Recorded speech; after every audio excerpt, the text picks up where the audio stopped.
ಪಿತೃಪಕ್ಷ ಹತ್ತಿರ ಬಂತು. ಸತ್ತೋರ್ಗೆಲ್ಲ ತರ್ಪಣ ಬಿಡ್ಬೇಕು. ಎಲ್ರೂ ಇಲ್ಲೇ ಕಾಣ್ತಾವ್ರೆ. ಎಲ್ಲ ಕೂತವ್ರೆ, ಯಾರು ಕಾಣ್ತಿಲ್ವಲ್ಲ. ನಮ್ಮವ್ವ ಇಲ್ಲೇ ಕೂತವಳೆ. ಆ ಬಾವಿ ಕಟ್ಟೆ ಮೇಲೆ ನಮ್ ಚಿಕ್ಕಪ್ಪ ಗೊಳೋ ಅಂತ ಆಡ್ತಾವ. ನಮ್ಮ ಮಾವ ಆ ಮರದ ರೆಂಬೆ ಹಿಡ್ಕೊಂಡು ನೇತಾಡ್ತಾವನೆ. ನೋಡು ನನ್ ಗಂಡ ಈಗ ತಾನೇ ಒಳಗೋಗ್ತಾವನೆ.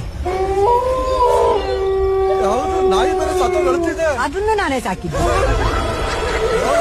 ಇನ್ನು ಪಕ್ಷ 6 ತಿಂಗಳಾಯ್ತಾ ನೀನ್ ಅದು ಇದು ಅಂತ ನಮ್ಮನ್ನ ಎದುರಿಸ್ಬೇಡ. ನೀನ್ ಕೈ ಮುಗಿತೀರಿ, ಸುಮ್ನೆ ಕೂತ್ಕೋ. ಅಜ್ಜಿ, ನಮ್ಮನ್ನ ನಿಮ್ ಮೊಮ್ಮಕ್ಕಳು ಅಂತ ಅನ್ಕೋ, ನಾವೇ ತರ್ಪಣ ಬಿಡ್ತೀವಿ. ಹೋಗಿ ಮಲ್ಕೋ ಹೋಗು. ಅದೇ ಇಲ್ಲೇ ನಿಂತಿದ್ಯಾ?